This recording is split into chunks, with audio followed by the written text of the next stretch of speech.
with streaming sites like Spotify and Pandora in America, which is their equivalent, how does that work, guys? With you get 0.02 pence. Yeah, I mean that's the big story in the papers recently was the thing about Lady Gaga with Spotify, where she was the most downloaded artist on Spotify a couple of years ago, and I think it was something in the region of 160 million or billion download, whatever it was, crazy amount of downloads. Streams. Sorry, not downloads, streams. And then she got a royalty payment, which you would expect would be out of this world for, it was about $300, something like that. $250, $300. So if she's getting that for being the most down, then nobody else stands a chance of ever earning anything on there. I think if you look, you've got to look at Spotify though as a promotional tool, a profile builder. I mean, all the bands that come to me, well, they want to be on Spotify just for that reason, so people can listen to the music and then buy it from somewhere else. So it's not. Do they though? Do people still buy once they? I mean, do you guys, if you stream stuff on Spotify, do you then go and buy the download, or do you just go and stream it every time you want to hear it? Does anybody stream anyway? See, there's that. Huh?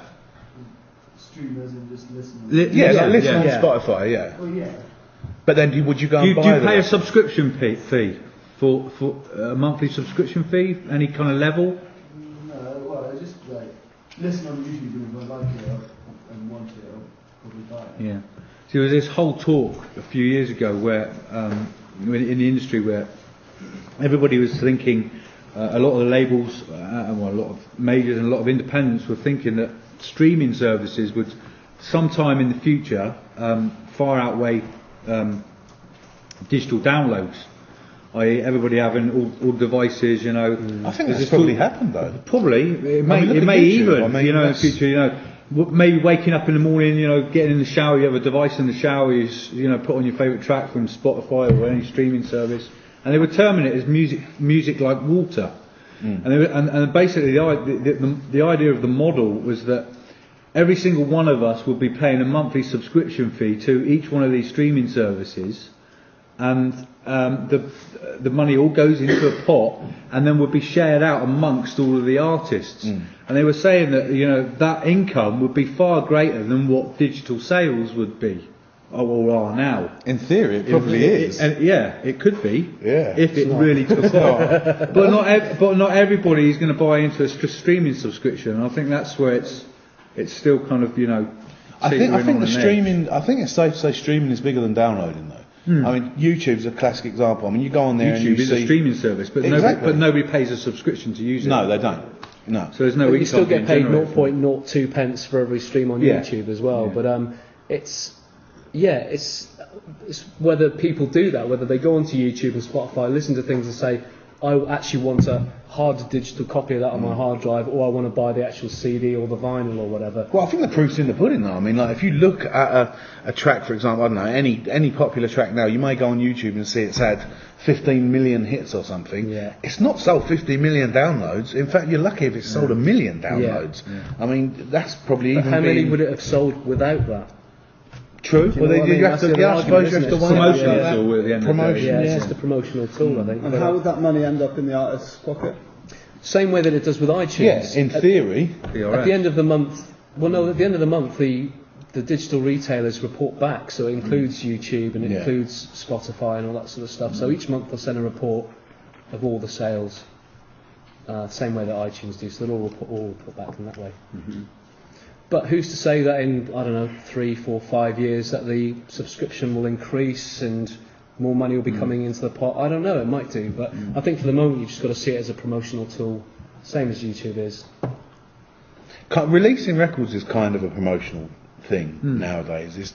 I don't think anyone should be kind of thinking that releasing records is going to make them rich, because that's not really the case. I mean, it can do, don't get me wrong, you can make a lot of money out of it, but that's not the way you should be looking at it. It's more to help you to perform. Yeah, essentially, as DJs or live artists. But that doesn't really help you. As any of you guys sitting in here thinking about starting labels, that's not really what you want to hear. The artists in here, producers, that's fantastic. But as labels, but there are benefits as once you've got a label with an artist that's big, then you benefit.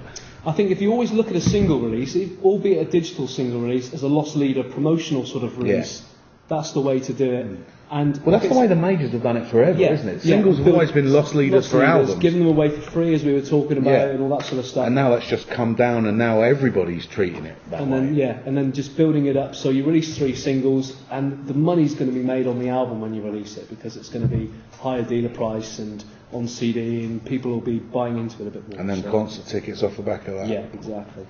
So just to summarise there, record labels get paid via the digital stores or all the aggregators, and then the labels will then issue statements twice yearly to the artist, and then that's how you'll get paid, whatever your split is with the artist, with the label, sorry. So what was the rough percentage again of what actually makes it to the label after? Depends on the actual sale price, but on iTunes you're talking, what did you work it down to? Well, it's 49p per download, which per is then download has to be you'll get. which has to be split. Aggregator takes their cut off, the distributor takes the cut. 0.02 pence. Fuck all. But you get 10 of those, and it's 0.1 pence. Well, also it does, yeah. every time your track's played anywhere in the world, on any radio station, anything, if it's been done legally, and not, I mean, a lot of internet radio is not being licensed legitimately, but if it's being licensed legitimately and they're submitting their playlist, you'll get paid for it.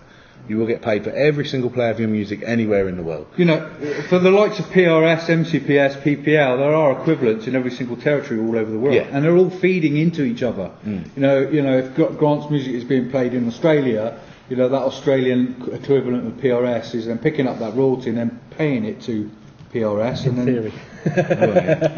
theory. In theory, yeah. And then Grant's being paid from that, for example. Online, just go to online, and PPL is ppluk.com, and PRS and the MCPS is prsformusic.com. That's it. You just go to those. You will have certain for PRS. If you join PRS now, it's actually free to join, but they'll take a 10. I think it's I think it's £10 or £30 out of your first royalty statement. When I joined years ago, about 15 years ago, it cost me £200. Yeah, I'm still kicking myself now. But yeah, so the idea, you know, you fill out an application form, but they will request some evidence that you're a certain or one of your releases is somewhere out there in the commercial domain, in the domain. Isn't it the same thing for the Musicians Union as well? Do you not have to? It's a bit chicken and egg, that really, isn't it? It is, because how do you?